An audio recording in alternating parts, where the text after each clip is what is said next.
We're now going to have a look at simple harmonic motion in the displacement diagram.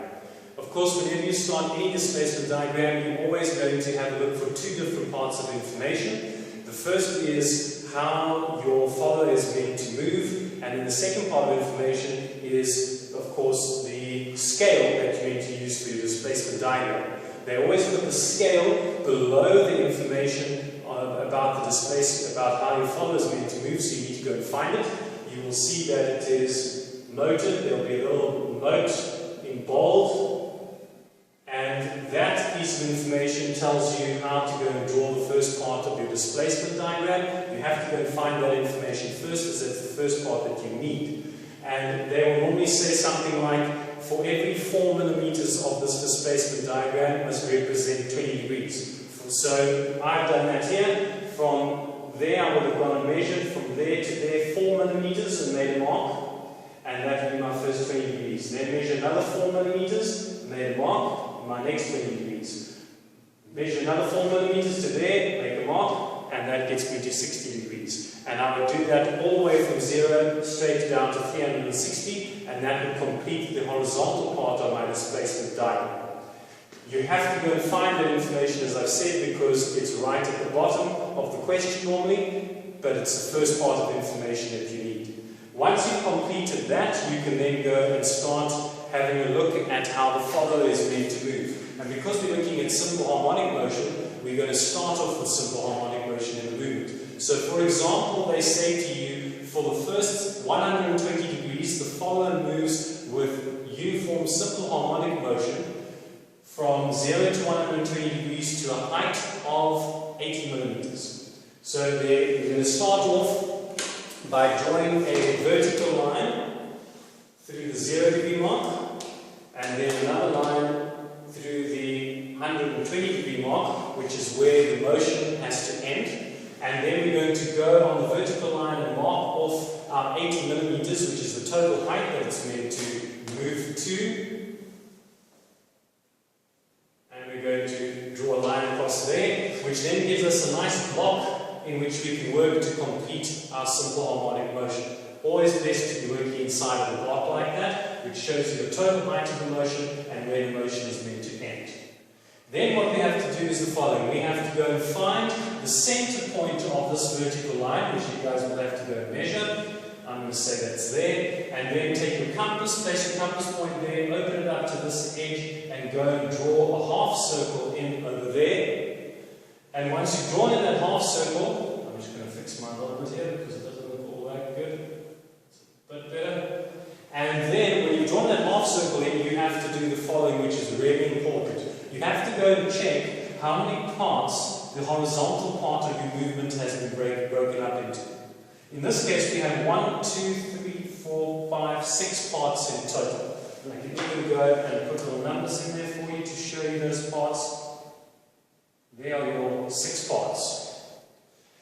If the horizontal has been broken up into 6 parts, then this circle over here must be broken up into 6 parts as well.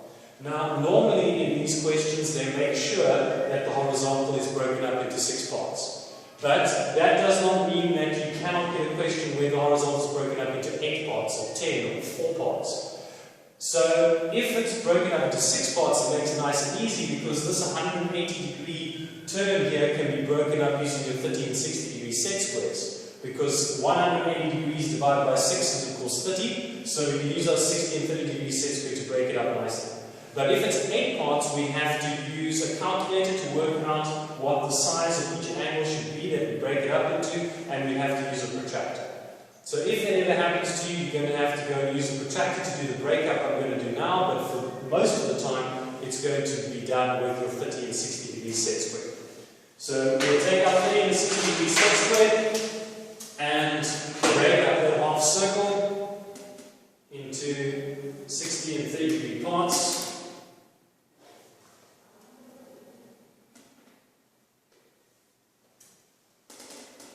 And of course, that will break up our circle into a nice nice 6 parts, not necessarily equal once they're projected across. Okay, so that gives you your 6-part breakup. You then can go and note that those points over there are the ones that you are now going to take once you've done that 6-part breakup, and you're going to project them across into the block that you are going to work in.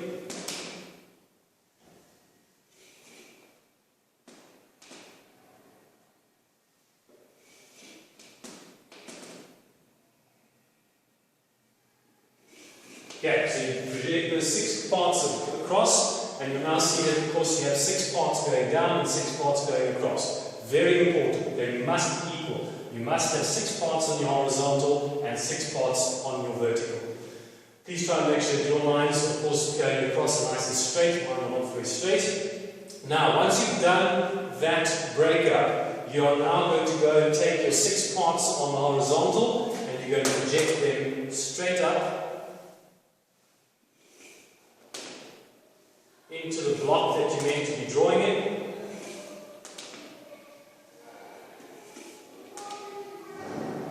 There we go. And that, of course, will then form a grid for you in which you're going to go and complete your motion. So you're now going to go from the starting point, which is there at 0 degrees, and you're going to move one block across and one up to get the points for the motion. So from that 0 degree mark, we're going to go one across, one up, one across, one up, one across, one up, one across, one up, one across, one up, and then one across and one up to the top over there to complete all of the points that we need to go and complete the motion. And we're going to use our French curves now to go and join those points together.